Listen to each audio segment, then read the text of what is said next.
धरती का सबसे घना, सबसे खतरनाक और सबसे रहस्यमय जंगल, जहां सूरज की रोशनी भी जमीन तक पहुंचने से पहले डर जाती है। और इसी जंगल को पैदल पार करने का सपना देख लिया एक इंसान ने। इनका नाम है E.D. स्टैफर्ड और इन्होंने वो कर दिखाया जो आज से पहले किसी भी इंसान ने नहीं किया। लगभग 55 लाख स्क्वायर किलोमीटर में फैला अमेज़न जंगल, जहरीले सांप, आदमखोर कीड़े, भूख, बीमारी, बाढ़ और वो रास्ते जहां रास्ता नाम की कोई चीज ही नहीं थी। बिना किसी हेलीकॉप्टर, बिना किसी टीम सपोर्ट और बिना आधुनिक सुविधाओं के E.D. स्टैफर्ड ने इस पूरे जंगल को पैदल पार करने की ठान ली। लेकिन जरा रुकिए, क्या यह सफर इतना आसान था? बिल्कुल नहीं, क्योंकि दुनिया के सबसे बड़े जंगल को पार करने में E.D. स्टैफर्ड को लगे पूरे 860 दिन, यानी 2 साल, 4 महीने और 8 दिन। लेकिन इन 860 दिनों में इनके साथ जो हुआ वो किसी डरावने सपने से कम नहीं था। कभी जहरीले मेढक, कभी खून चूसने वाले कीड़े, कभी ऐसी जनजातियां जिनसे दुनिया आज भी डरती है। ऐसे जीव जिनका अस्तित्व अगर किसी और जंगल में होता तो शायद रोज सैकड़ों हादसे सुर्खियों में होते।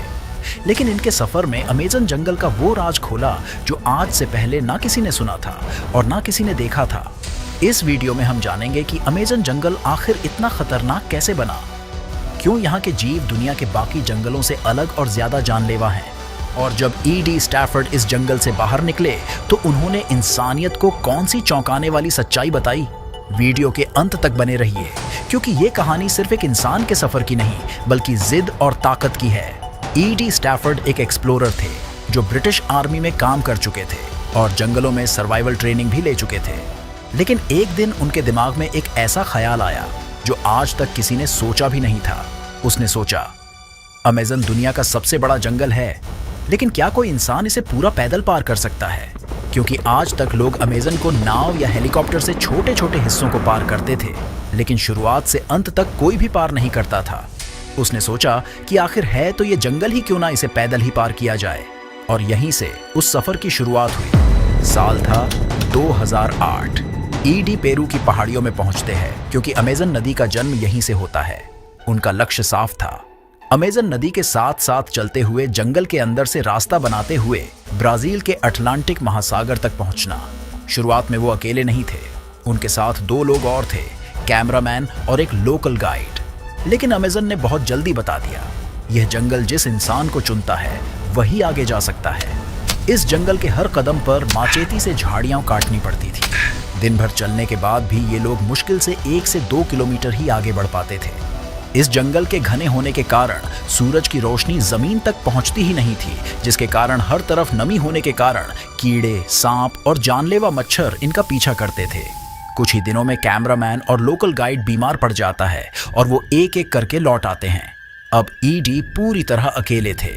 अकेले होने का मतलब था अगर बुखार आया तो मर सकते थे। हालांकि उनके पास एक सैटेलाइट फोन और एक GPS ट्रैकिंग डिवाइस था जिसे वो इमरजेंसी में इस्तेमाल कर सकते थे। सैटेलाइट फोन होने के बावजूद सबसे बड़ी समस्या थी उसके चार्जिंग की, क्योंकि अमेज़न जंगल में बिजली के बारे में सोचना ही बेकार है। इनके पास एक सोलर प्लेट था जिससे ये सैटेलाइट फोन को चार्ज करते थे, लेकिन इस जंगल में धूप महीनों तक चलने के बाद कहीं कहीं दिखाई देती थी। हालांकि सच तो ये था कि अगर इनके साथ कोई हादसा हो जाता तो उठाने वाला कोई नहीं था। अगर ये नदी में बह जाते तो बचाने वाला कोई नहीं था। यहाँ की बारिश नहीं बल्कि सजा थी। कई दिन लगातार पानी बरसने की वजह से जमीन दलदल बन जाती थी और रास्ता ही गायब हो जाता था। कई बार उन्हें अपने बैग को रस्सी से बांधकर तेज बहती नदी तैरकर पार करनी पड़ती थी, जहाँ पिरान्हा, मगरमच्छ और एनाकोंडा रहते थे। भूख, बीमारी, दर्द और खाना हमेशा समस्या रहा। कभी ये सिर्फ चावल, कभी सूखी मछली और कभी कुछ भी बिना खाए सोना पड़ता था। पैरों में फोड़े हो गए थे, चमड़ी गलने लगी थी, झोंकें खून चूसती रहती थी। एक बार इनके शरीर का संक्रमण इतना बढ़ गया कि चलना नामुमकिन लगने लगा। लेकिन E.D. जानता था, रुकना मतलब मरना। इनके लिए यहाँ की जनजातियां सबसे बड़ा डर का कारण थी।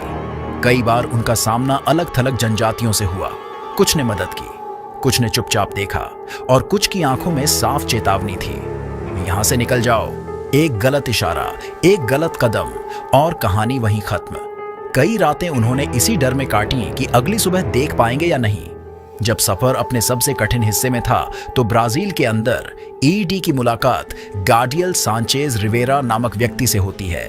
गाडियल अमेजन में पला बढ़ा था। उसे जंगल के नियम आते थे। वो शिकार जानता था, खाने के पौधे पहचानता था और सबसे बड़ी बात, वो अमेजन से डरता नहीं था। उसने ईडी की हालत देखी और कहा, मैं तुम्हारे साथ आखिर तक चलूंगा। अब दोनों साथ थे। जब ईडी टूटता, गडियल संभालता। जब रास्ता खतरनाक होता, गडियल आगे चलता। लेकिन तब तक ईडी का शरीर और दिमाग दोनों टूट चुके थे। सिर्फ एक चीज बची थी, जिद। 860 दिन बाद जब हरी दीवार टूटी, पहली बार खुला आसमान दिखा, पहली बार सड़क और अटलांटिक महासागर दिखा, तो ईडी को ये एक सपने जैसा लगा। ईडी स्टॉर्फर्ड अब अमेजन पार कर चुका था। वो बन गया दुनिया का पहला इंसान जिसने पूरे अमेजन जंगल और नदी को पैदल पार किया। चलिए अब देख लेते हैं कि इस जंगल की खासियत क्या है और ये इतना बड़ा बना कैसे। आज से लगभग 10 से 15 करोड़ साल पहले दक्षिण अमेरिका बिल्कुल अलग दिखता था। न अमेजन नदी थी, न घना जंगल, न ये हरियाली। यह इलाका ज्यादातर सूखा मैदान और दलदल था। लेकिन फिर धरती के अंदर कुछ बहुत बड़ा हुआ। धरती की टेक्टोनिक प्लेट्स टकराईं और एंडीज माउंटेन्स धीरे धीरे ऊपर उठने लगे। इन पहाड़ों ने 3 चमत्कार कर दिए।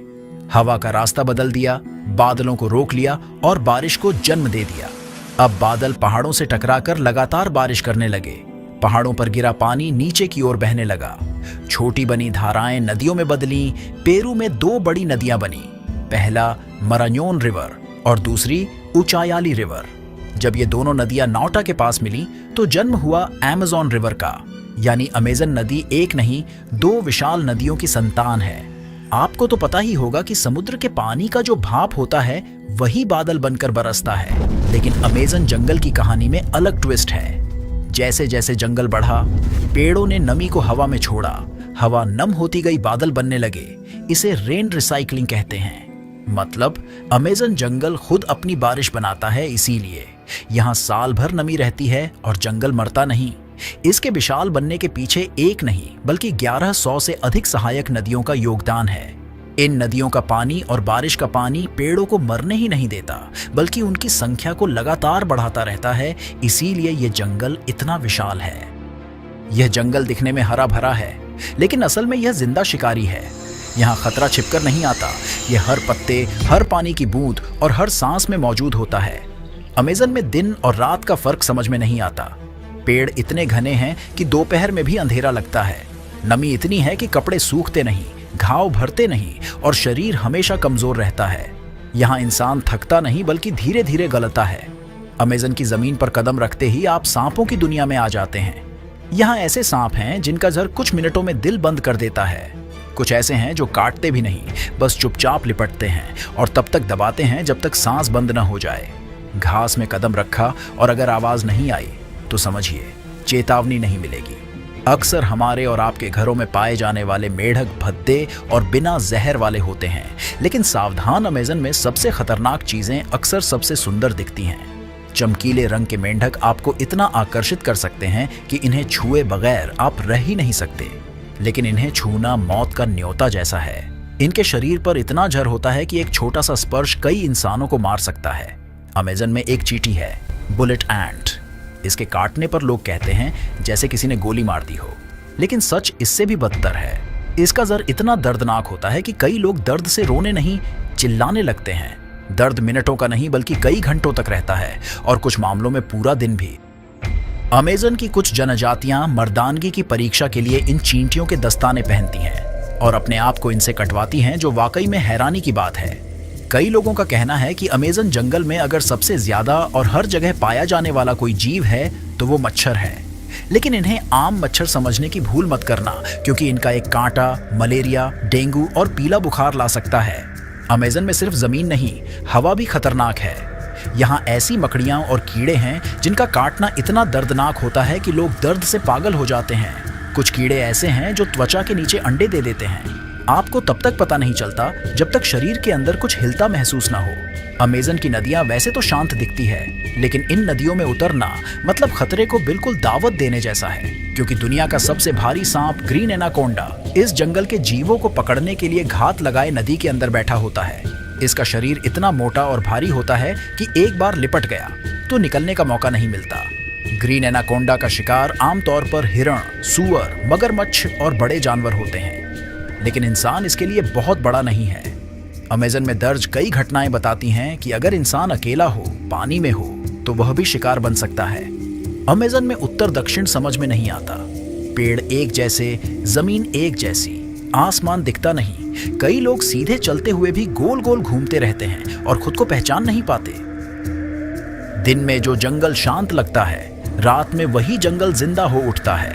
हर दिशा से आवाजें आती हैं, कुछ चलने की, कुछ उड़ने की और कुछ ऐसी जिन्हें इंसानी दिमाग समझ नहीं पाता। नींद यहाँ दुश्मन है, क्योंकि सोते समय आप सबसे कमजोर होते हैं। अमेज़न जंगल के नीचे सिर्फ मिट्टी नहीं, बल्कि अरबों साल पुरानी चट्टानें हैं, जिनके अंदर सोना, बैक्साइट और रेयर अर्थ एलिमेंट्स होने की पूरी संभावना मानी जाती है। वैज्ञानिकों ने सैटेलाइट और जियोफिजिकल सर्वे से कुछ इलाकों में खनिज समृद्ध संरचनाओं के संकेत भी पाए हैं, लेकिन पूरे अमेज़न को कभी गहराई से एक्सप्लोर नहीं किया गया। इसकी वजह है घना जंगल, दुर्गम इलाके, आदिवासी क्षेत्र और यह डर कि ज्यादा खुदाई से धरती का सबसे अहम बारिश सिस्टम टूट सकता है। कई जगह जानबूझकर खुदाई रोकी गई है, क्योंकि अमेज़न सिर्फ जमीन नहीं बल्कि पूरी दुनिया की सांसों से जुड़ा है। इसलिए माना जाता है कि नीचे शायद अनमोल खजाना छिपा हो, लेकिन उसे छूने की कीमत बहुत भारी हो सकती है। अमेज़न धरती का फेफड़ा कहाँ तो जाता है और ये 20% ऑक्सीजन भी देता है, लेकिन हमें और आपको नहीं, बल्कि ये ऑक्सीजन बना के खुद घटक लेता है। फिर भी अमेज़न हमारे लिए बेहद जरूरी है, क्योंकि यह धरती की बारिश और जलवायु को नियंत्रित करता है और अरबों जीवों का जीवन संभाले हुए है। यानी अमेज़न ऑक्सीजन से ज्यादा धरती के संतुलन और जीवन के लिए अनमोल है। फिर भी इंसान चोरी छुपे इसकी खूब कटाई कर रहा है। उम्मीद है आज का ये सफर काफी अच्छा रहा होगा। तो लाइक और सब्सक्राइब के साथ मिलते हैं अगले रोमांचक सफर पर।